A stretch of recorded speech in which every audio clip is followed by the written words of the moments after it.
we see Jett Alexander from the University of Toronto somehow find his way into a game, a 7-1 beatdown of the Montreal Canadiens, plays the last 110 of that game.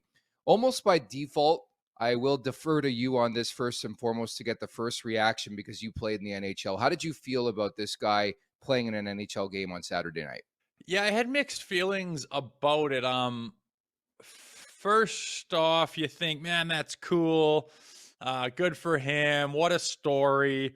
What a thrill for him.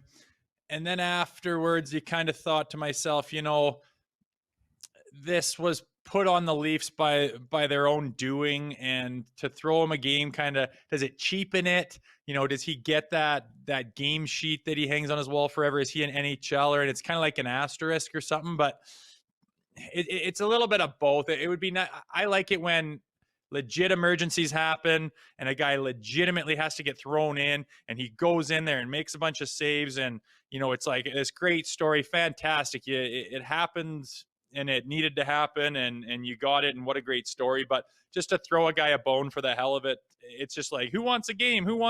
But at the end of the day, you can't be like that, and you just got to be happy for the kid that it happened. But you certainly can't say, I made it to the NHL. Like, I saw some interviews Yeah.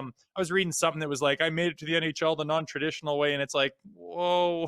Do you know how many guys battled in the minors and rode the buses and went through hell and ups and downs and screaming matches with coaches and people telling you you're no good and getting cut from the team and sent down and no contracts, and then you finally make it? I mean, that means something, and it's a hell of a lot, more important than the way an EBUG gets chucked in for shits and giggles. Yeah, I thought your breakdown was fantastic. Honestly, I'm call me old school, but I think you look at the body of work, you look at where this season has gone.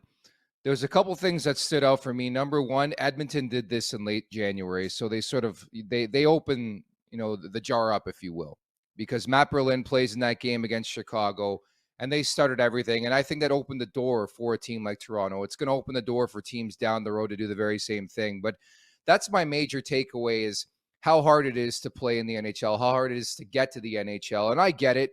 You want that feel-good Rudy story, but my bigger problem actually came with Sheldon Keefe's comments following the game. It was not my decision.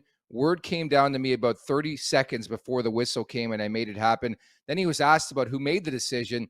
He responded with, that's not important. So if you go back to January when Edmonton, they were asked about it, from the sounds of it, it was the leadership core, McDavid and Draisaitl and company, that said, you know what, put the kid in. So that's my concern, is like the conversation being had in the media. I get why it happened, but it was also the game was in hand. And then on top of that, we haven't addressed it. Chris Weidman was pretty pissed after that game, who plays for the Habs. Yeah, I don't give a shit what Weidman says. You're down 7-1 and then you're going to bitch about it. I always hate that. Like, you're disrespecting us. Fucking, you're down 7-1. Just shut up. You're taking your lumps anyways. The team can do whatever they want. If they want to fucking work their first unit against you and get something going, fuck you. Don't be down 7-1 then. Like, I can't stand it when guys are getting shelled and then they bitch about what the team did during that.